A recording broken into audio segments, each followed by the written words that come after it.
Salam sehat selalu, salam jas merah. Minggu yang lalu tepatnya Bapak telah memberikan materi yakni bab 6 Historiografi Indonesia. Di sini Bapak harap kamu semua dapat menyimak dan memahami penjelasan Bapak yakni bab 6 Historiografi Indonesia. Disimak nakku, terima kasih. Pertama nakku, kita mencari apa dulu pengertian dari historiografi. Historiografi terbentuk dari dua kata, yaitu histori sejarah dan graf tulisan. Jadi historiografi artinya tulisan sejarah, baik itu bersifat ilmiah maupun yang tidak bersifat ilmiah. Problem oriented atau bersifat ilmiah artinya karya sejarah ditulis bersifat ilmiah dan berorientasi kepada pemecahan masalah atau problem solving yang tentunya penulisannya menggunakan seperangkat metode penelitian. Sedangkan yang dimaksud dengan no problem oriented atau yang tidak bersifat ilmiah adalah karya tulis sejarah yang ditulis tidak berorientasi kepada pemecahan masalah dan ditulis secara naratif dan tidak menggunakan metode penelitian. Baik nakku, masuk kita historiografi Indonesia. Historiografi Indonesia diawali dari historiografi tradisional. Sebelumnya nakku, patut kamu ketahui, tradisi penulisan sejarah dunia telah dimulai sejak zaman Yunani dan Romawi. Perkembangan penulisan sejarah semakin beragam nakku, dari zaman ke zaman dengan konsep-konsep dan pemikiran-pemikiran baru. Perkembangan ini nakku semakin bergairah ketika Leopold von Ranke melontarkan kritikan tajam terhadap aliran romantisme dan selanjutnya memperkenalkan studi sejarah baru, sejarah yang kritis dan hendak berpijak kuat pada konsep empiris meskipun tetap bersifat ideografis. Pemikiran Ranke berpengaruh kuat bagi perkembangan studi sejarah nakku. Pemikirannya terus memperluas ke seluruh penjuru dunia dan berhasil mengangkat sejarah sebagai ilmu, seperti halnya bab 3 sejarah sebagai ilmu nakku. Materi kita yang udah kita pelajari. Masuk kita historiografi tradisional. Historiografi tradisional dapat diartikan sebagai karya tulis sejarah yang dibuat pada masa Hindu-Buddha dan Islam. Corak penulisan sejarah yang banyak ditulis oleh para pujangga keraton nakku, karya-karyanya bertujuan untuk melegitimasi atau mengakui kedudukan raja. Historiografi pada masa ini nakku mempunyai ciri-ciri magis, religius, bersifat sakral atau suci, menekankan kultus atau ketaatan beragama, dewa raja dan mitologi, atau bersifat mitos dan bersifat anakronisme atau ketidaksesuaian kronologis atau peristiwa, serta etnosentrisme atau pemikiran terhadap budaya lain nakku, dan berfungsi sosial psikologis untuk memberi kohesi atau hubungan pada suatu masyarakat tentang kebenaran kedudukan suatu dinasti. Selanjutnya nakku, istilah untuk penyebutan historiografi tradisional. Istilah untuk penyebutan historiografi tradisional nakku bisa dikatakan seperti babat atau keragaman, serat kanda atau kitab suci, cerita, wawancara, hikayat, sejarah, tutur, silsilah, dan cerita-cerita menurung lainnya atau cerita dari khas Batak nakku. Historiografi tradisional itu, nakku, berkembang setelah suatu kelompok dalam masyarakat Indonesia membentuk suatu kesatuan politik. Dengan timbulnya kerajaan atau kehidupan bangsa dalam suatu kesatuan politik, nakku, dibina pula historiografi yang menghasilkan naskah sebagai karya sastra sejarah.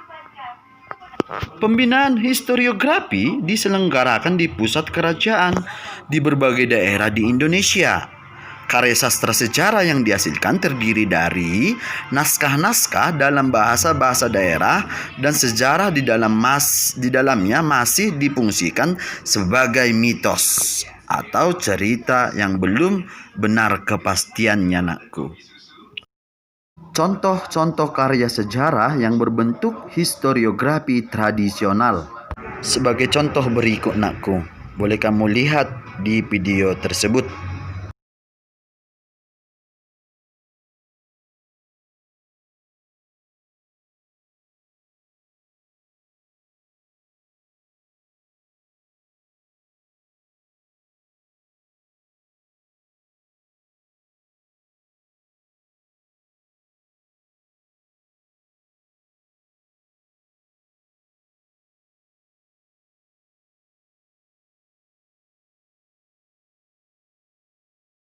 Setelah Nusantara dijajah Belanda, maka berkembang penulisan historiografi tradisional, nakku, menjadi historiografi kolonial.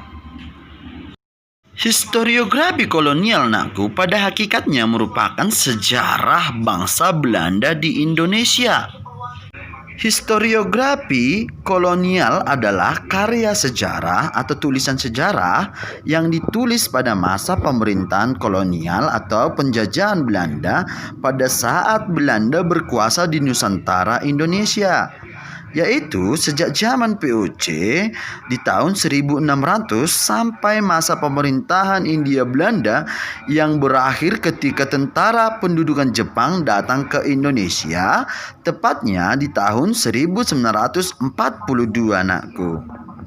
Oleh karena itu, nakku, historiografi kolonial adalah karya tulis sejarah yang ditulis oleh para sejarawan kolonial Belanda ketika pemerintahan kolonial atau penjajah berkuasa di Nusantara di Indonesia.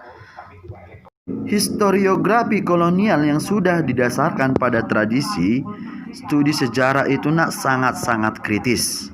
Namun perspektif yang menonjol masih menunjukkan Nerlandosentrisme atau tentang Belanda sebagai penyempitan wawasan Eropa-sentris atau tentang Eropa. Asal mulanya karya sejarawan Belanda terutama mengisahkan perjalanan pelayar-pelayar Belanda serta kemudian perkembangan VOC dilanjutkan dengan pemerintahan kolonial beserta penguasa-penguasanya.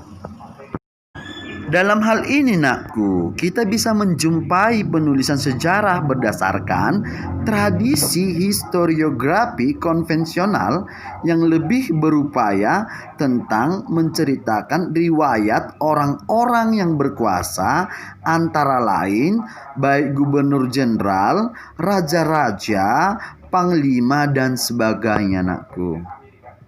Selanjutnya, nakku, kita masuk karakteristik historiografi kolonial. Belanda sentrisme artinya sejarah Indonesia ditulis dari sudut pandang kepentingan orang-orang Belanda yang sedang berkuasa di Nusantara, yakni tepatnya Indonesia pada saat itu. Sedangkan Eropa-sentrisme artinya ditulis dari sudut pandang kepentingan orang Belanda sendiri, nakku, dan kepentingan bangsa Eropa pada umumnya.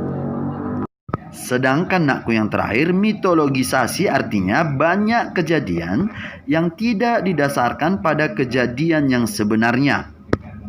Oleh karena itu, nakku, interpretasi dari zaman kolonial cenderung untuk membuat mitologisasi dari dominasinya dengan menyebut perang-perang kolonial sebagai usaha pasifikasi daerah-daerahnya yang sesungguhnya mengadakan perlawanan untuk pertahanan masyarakat Indonesia dari kebudayaannya, nakku. Contoh karya historiografi kolonial yang paling populer adalah yang ditulis oleh Raffles dengan judul History of Java dan lain sebagainya, nakku. Masuk kita, nakku, historiografi modern. Penulisan sejarah yang Nederlandosentris tentu tidak berkenan bagi bangsa Indonesia. Oleh sebab itu, nakku, bangsa Indonesia melihat perlu adanya bentuk tulisan sejarah yang dilihat dari kacamata bangsa Indonesia, yang dimana artinya kedudukan bangsa Indonesia ditempatkan sebagai pemeran utama. Model penulisan sejarah seperti ini dikenal dengan sebutan penulisan sejarah yang Indonesia-sentris atau historiografi nasional modern, nakku. Historiografi modern ini, nakku, muncul akibat tuntutan ketepatan teknik dalam mendapatkan fakta sejarah. Fakta sejarah didapatkan melalui penetapan metode penelitian, memakai ilmu-ilmu bantu, adanya teknik pengarsipan, dan rekonstruksi melalui sejarah lisan. Suatu periode baru dalam perkembangan historiografi Indonesia dimulai dengan timbulnya studi sejarah kritis, yang dimana di dalamnya penulisan tentang sejarah kritis dipergunakan prinsip-prinsip metode sejarah, yakni tentang sejarah kritis memerlukan bantuan dari ilmu lain untuk mempertajam analisanya. Selanjutnya, nakku, karakteristik historiografi modern. Karakteristik historiografi modern ini, nakku, bersifat sentrisme, yang dimana penulisan sejarah di Indonesia diinterpretasikan sebagai sejarah nasional dan ditulis dari sudut kepentingan rakyat Indonesia. Tugas dari historiografi nasional adalah membongkar dan merevisi historiografi kolonial yang gaya penulisannya diselewengkan oleh para sejarawan kolonial yang sangat merugikan proses pembangunan, khususnya pembangunan sikap mental bangsa, terutama, nakku, generasi muda, yakni dewasa ini.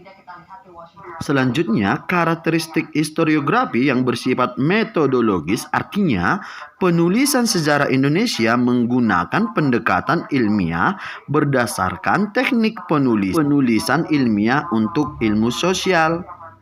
Karakteristik historiografi modern yang bersifat historis, yang berarti substansinya penulisan sejarah Indonesia secara ilmiah dapat dipertanggungjawabkan, nakku.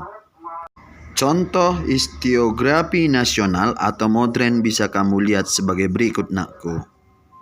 Yang pertama, pemberontakan petani Banten tahun 1888. Yang kedua, Revolusi Pemuda. Dan yang ketiga, Rengas Dengklok. Terima kasih. Sampai di sini, nakku, penjelasan historiografi Indonesia.